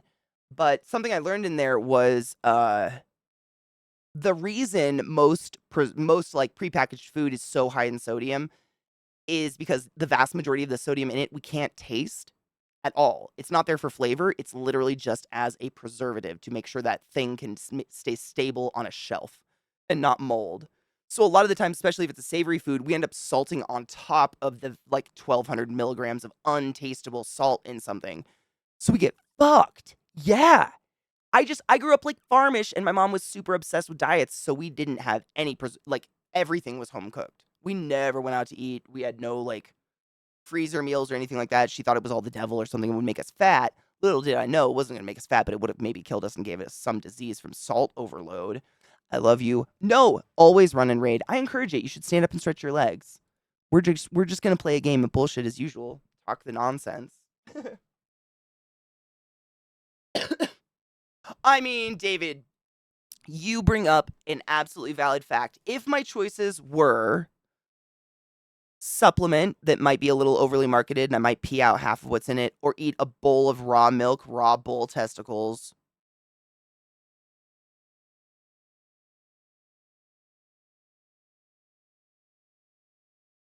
I ain't gonna do that one. I don't know about that Liver King. But according to even him, if you go to his website right now, he says all the steroids he's on. So technically, if you want to look like him, he's openly saying, if you want to look like me, you not only have to drink a bowl of raw milk with like 7 raw bull's testicles in it, you also need to jack yourself up on hundreds of milligrams of insert steroid here. I don't know anything about steroids. Not my world. I'm not that desperate for nice arms. Yeah, diabetics, hypertension, and it's so sad because I feel like it's a lot of us probably have these people in our family. Almost every man in my family has some form of like hypertension or something like that. It's because they work jobs like construction and shit like that, where they would bring lunch with them, and it was usually some sort of deli meat that was processed with some sort of processed cheese between 2 slices of white bread, and they were like, while working, super healthy, super fit people, like, never had to be on a diet. And the moment they stopped being super active all day, their bodies just failed. And it was just it was all of that coming down on them at once. And so they finally get to retire and they're crippled. It's horrible. And it's like a cruel joke. It's like you can't trust a grocery store to not poison you. I guess. I took nutrition as my science because I was an accounting major. That's cool though. This was after I was diagnosed with Crohn's. That makes sense. And no longer allowed to eat fruit or veggies. So we had to do a report tracking our diet. Some other things, excuse me. I had to add a ton of extra explanations as to why my diet and other things are stupidly abnormal. That sounds entertaining. Fun is a word for it. Okay, I can read chat. You're close enough. Right? I don't really want a penis. And I accidentally stumbled upon a subreddit one time that was just a bunch of assigned female at birth people who had taken a lot of steroids to gain large muscles, showing off their abnormally engorged mini penis clits. And it scared me so much that prednisone freaks me out. I'm like, am I going to have a penis after this? Like, there's nothing wrong with it, but I don't want one. So, y'all know I used to live on Reddit. It's not a surprise. I've been to the dark corners. I lived there. That's how I got through college. My phone was a Reddit machine. Why does this Reddit exist? Man, because there's a lot of good on it for all the bullshit. Like, it is an absolute cesspool, and I'm the first person to say it. I've been there for years. I mean, they literally used to have some of the most horrific subreddits just up and functioning, and no one would say, they were like, nope, we don't provide the material, so it's not us, whatever, blah, blah, blah, blah. It was all bullshit. Like, they finally got rid of them. There's questionable shit on there. I don't know. I feel like it's one of those things that if Reddit doesn't get shut down, it's one of those things that's like kind of, hi. Hello, Fluff Butt. Did you just get a little treat? Hello, you adorable little shit. He looks like a Wookiee. The amount of times I've sang, Wookiee! Say the next lyric, I dare you. I've sang it so many times to this fluffy butt. Look at that face. You're such a sweet boy. You're just the sweetest. Yeah, I don't have any more treats, so I'm uninteresting. He is so sweet. Seriously, he's just like Trick. He's just a cuddle bug. He's so floofy. And he has like, instead of the like spiral curls like ours, he has those crimps. And it's the Wookiee, like the way it like starbursts away from his face.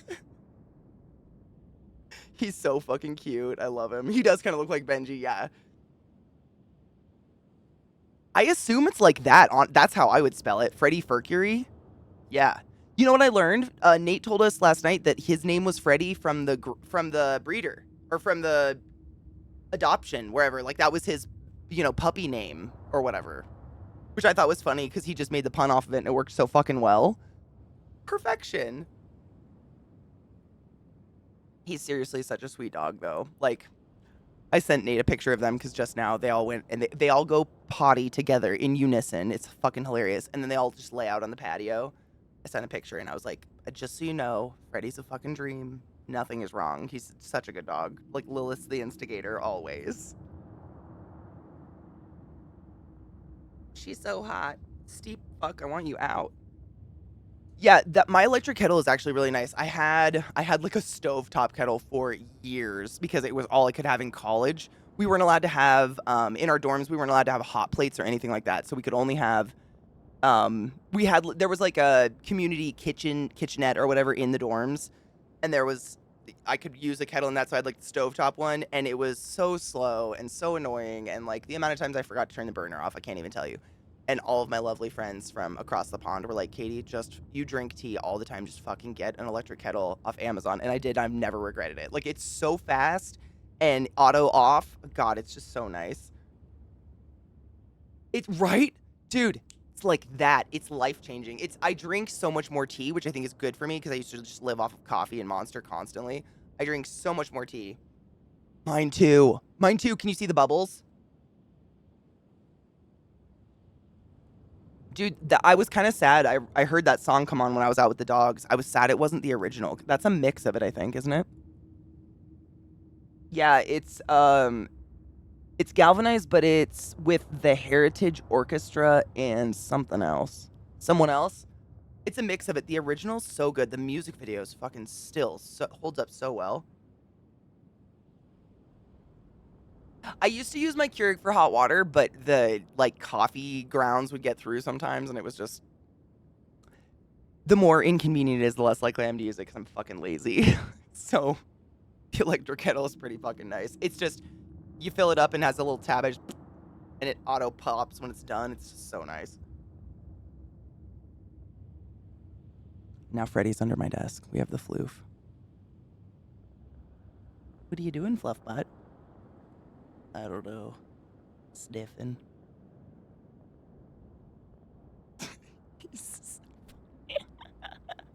You're so cute, bud. You really are. You're just adorable. He's such a sweet dog. All right, let's do this. Kill some shit or survive or whatever.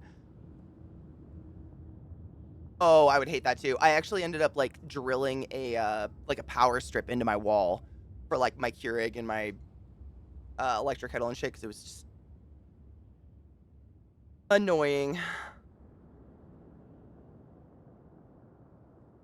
I wonder if it does have the keep warm feature. I'll have to look at it. I never really looked at it, honestly.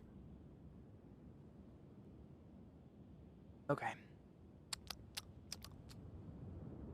No Stream Deck. Doesn't work. Katie. Up.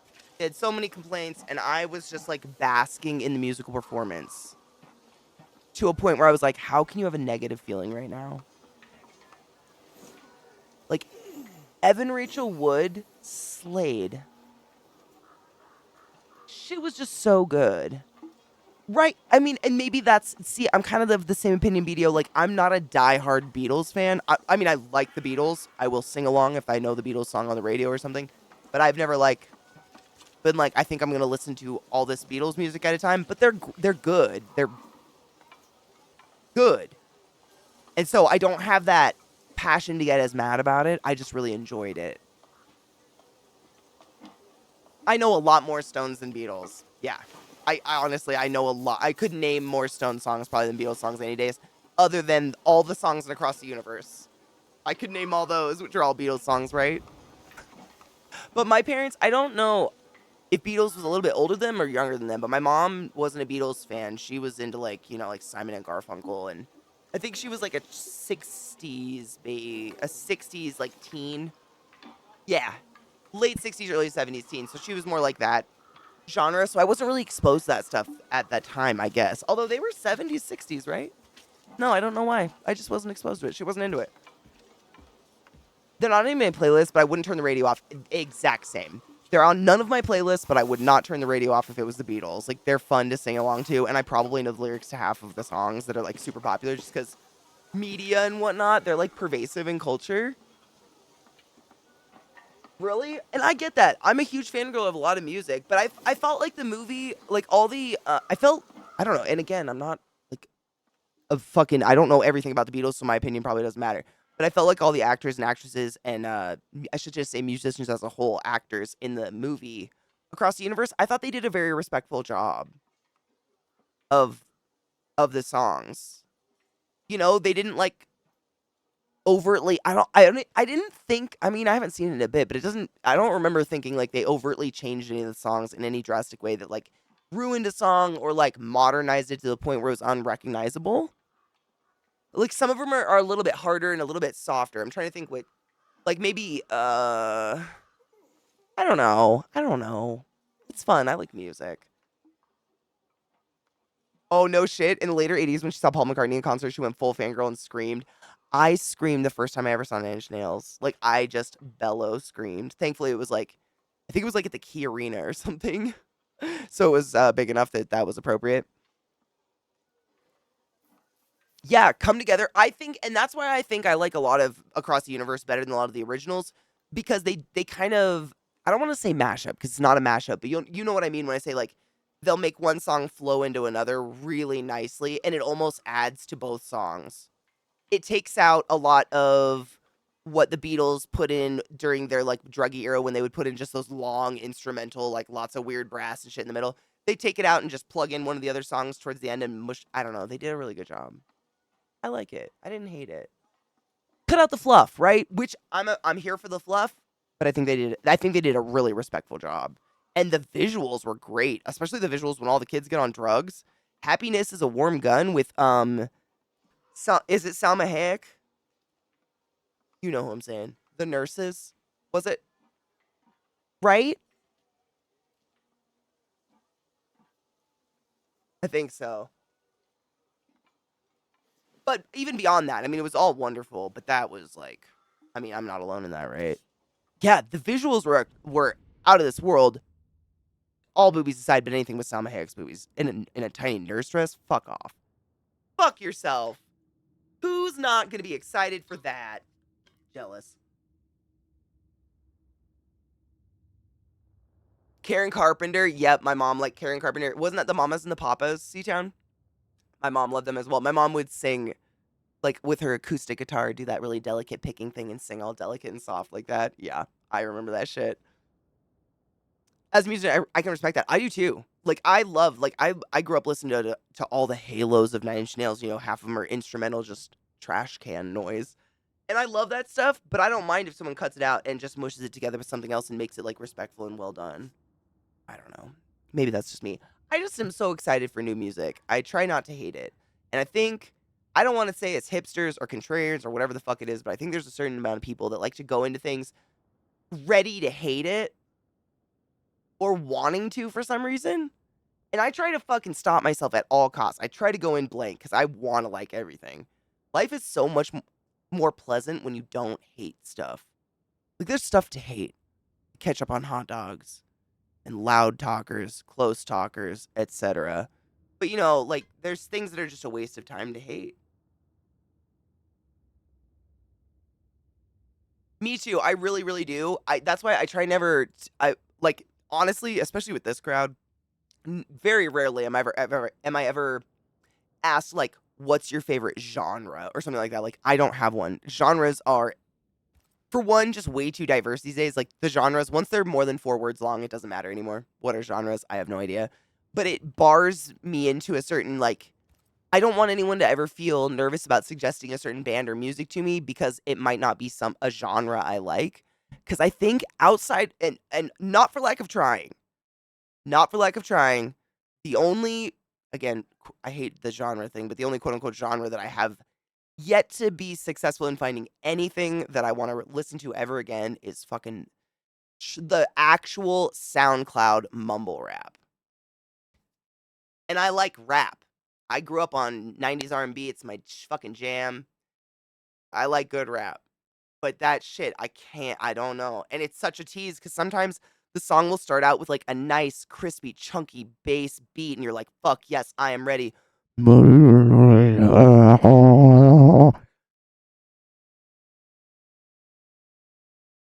I'm not judging. I know some people think that about metal that I listen to. Like, I get it. Some people listen to like, ooh, and they're like, what is it? They're just growling. And I'm like, yeah, but it's metal. I get it. To each their own. You don't have to like metal. I don't have to like mumble rap. But I tried. I genuinely tried. Mumble rap's an abomination. I like good rap, but a lot of rap, admittedly, me is trashy. It's hard. I mean, I feel that way about a lot of music. I feel like a lot of music is just copy and paste. It's like one song has a really good sound to it that we all get addicted to, and for the next 10 years, we are tortured and utterly subjected to that exact sound in every song ever because everybody was like, that'll make the dollar, that'll get on the radio. And it's a pity. It makes me sad. I live off of music and the variation in it, and it's just dying. It's out there. It's harder to find, I should say. Gives me shivers, same. My favorite genre is all the little hairs in the back of my neck stand up, and I immediately, before the song is over, want to restart it. Like, I'm already in my mind planning how many times I'm probably going to re-listen to this song over and over and over again. That's the genre I like. Can we find that one? Yeah, mumble rap has never been that good. I've literally searched because there's some artists that I listen to, like Kendrick, who will mention a mumble rapper, and I love Kendrick, so I'm like, oh fuck, maybe, nah. And it's no fault of like it's obviously popular, so fucking love it. I just cannot drive. There's nothing about it. I can't understand it. The music tends to feel like mush, like baby food, and I can't differentiate sounds in it, and I don't like it. Do the mic thing again? No.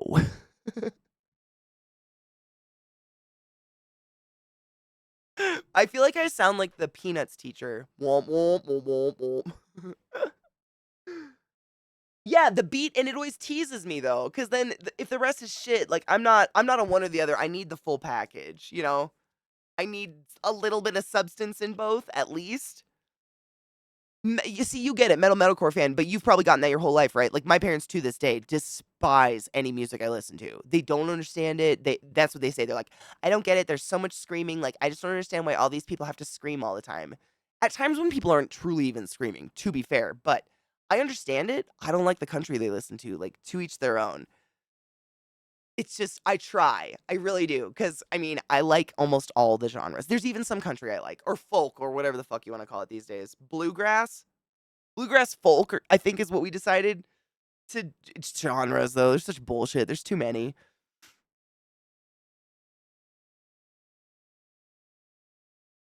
Me too. That's me too. And, like, I feel like rap is heavily about the lyrics. And there's chunks in time where I'm just devoid of I don't know who anybody is. I don't know who anybody is who's singing or rapping or whatnot because I'm just not into the current style of it. Like I don't know, I can't even like for a while it was Candy Shop and my bitches, my bling bling, and my lollipop dick. And I just like I don't get it. Hello. Ding ding. Ding ding. What's that? You're awful precious. Is it about that time, bud? I know. I know. You need your attention. He is. Boy dogs for the win. You wanna come say hi? Hello, Bubba. Oh, there's the other boy. You wanna come say hi too, bud? You can come say hi. Trick's not an asshole. And then there she goes. She's such a bitch.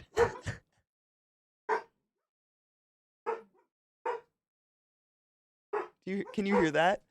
Woo, woo, woo, woo. It's the Twilight bark. She has to sing to her boyfriend. Lil, shut the fuck up. She's laying on her back, spread eagle, doing this. Frank, come here. Come here. Come here, you big furry bear. You are a Chewbacca. What, Wookie? Bill. Stop. I want to appreciate you. You're so rude. All right, I'm going to go wear these fucking dogs out. Thank you for joining me today for this fantabulous game and for some dope music this morning, as usual. What is today? Saturday? Tomorrow's Sunday? Hopefully, the dogs are more calm. They're way more calm today, obviously. Like, we've only had, 3 bark breakouts. They're getting better and better as time goes by. It's just, like, getting used to this big beast, but he's wonderful and we love him. Freddy is seriously the sweetest fuck ever. But I'm going to go run the fuck out of him now. Let me see. Who the fuck is online? I love this game. I want to keep going. Yes. I packed a bowl for this. Let me see. Ooh, hold on. Oh, it just reloaded. Hold up. Maybe people went on live. Freddie, oh my gosh. Where is he? So Zach's brother came to stay with us because he has like a sports thing he's doing in town. And he asked if he could stay, free place to stay, and we were like, of course. And he brought his poodle Freddie, another poodle in the house, a standard poodle. But Lilith is kind of an asshole and likes to claim territory and make him not come over. But I can't see him. Freddie, see what I mean? Get out of here. Oh. He's the sweetest boy. Lilith is just being dominant. Get out. Look at this boy. He's so sweet. Come here, bud. Freddie, who's a good boy? Is it you? Yeah. He's just the sweetest. He looks like a fucking Wookiee. Look at that face. Get out. Shit. You see this shit? This dominant bitch right here. Freddie, you're such a good boy. He's being so sweet about everything. Are you just the nicest? He's so big. I know, he's so floof. He's so handsome. And he's just snuggly. Trick. Totally fine. Like, they're buddies. They've just been hanging out, like, palling around the backyard and having adventures together. It's been pretty fucking adorable. And Lilith is just like, anytime, like, she's being the bitch kid in school. Like, if they're playing with a toy, suddenly she wants to break the toy. So then no one can play with it. It's just like, no fun. She's such a bitch. I literally locked her inside the other day. Well, locked her inside. I kept her inside and took the other dogs out, and we got to play fetch, and it was super fun. You're a good boy. You're very sweet.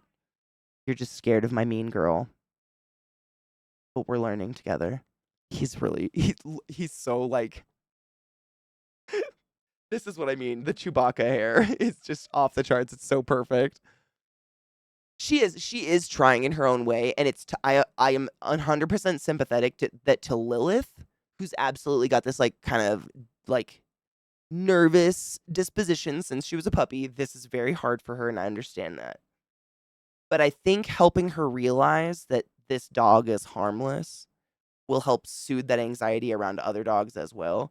Because, like, when she growls at him and stuff, she never snaps or anything, but he doesn't react. He doesn't growl. He doesn't react in any way, shape, or form. He just sits there. And I think that's really good for her. Whereas some dogs that were more aggressive or also were nervous would, like, snap at her or growl back. I don't know. I have a few dog books I've read about that kind of stuff. And I try to think I'm doing okay by it. But it's kind of like, we're safe. Like, we all laid in bed together, all three of us, and she was fine. Everybody was fine. Like, doing kind of stuff like that together. Exactly, and that's the thing. I like Rod's dog. We try to get together with whenever there's not some stupid pandemic or something, and try to get him together with other dogs just so she doesn't feel nervous. Because I don't understand where it came from. She's never had an experience. I think it's just her personality, which is okay. We can work with that because you're a beautiful girl. You just gotta be nice. Her tail's wagging. Your tail wagging because you're a good girl. See? You can get pets if you don't growl and you're just nice. My sweet baby girl. You're a good girl. I get it. You want a hug? You want a hug? Oh, it's my girl. My nervous baby girl. She's a sweetheart. We just need to work on it more. I don't know why you're nervous. Dog parks and stuff, she's fine. I think it's honestly, and I've known this. It's just like we didn't really have time or we weren't responsible enough to plan the time and put the time aside to get them together for the first time on neutral ground. Big part of it is big, strange dog on her turf. And I know better than that. Like, anytime you introduce dogs, even if they don't have a problem, you should introduce them, like, neutral territory where no one owns anything. And then they'll be fine. And the visit and everything was so quick and random, I was like, didn't even think about it, but that's what you should do if you're wondering how to introduce dogs together. Neutral territory where no one has peed before and no one owns anything and they can just smell each other in that area and then all the other smells of the park or wherever you go. That's the best case scenario. Why? Why? Nothing happened again.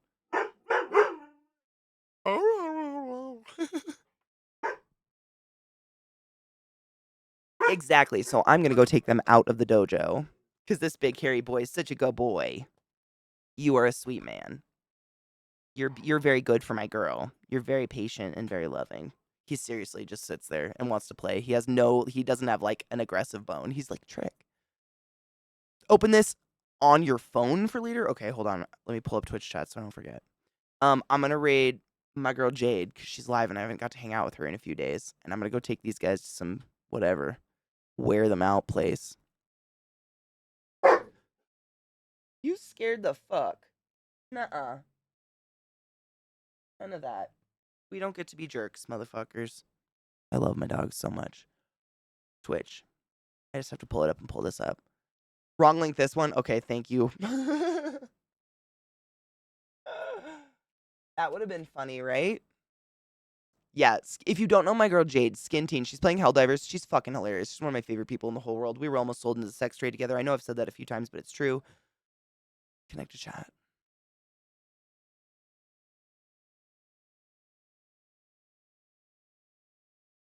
I'm just going to pull that link up randomly on my browser just to save it because it's not working on my fucking phone, but I'll get there. I'll get it.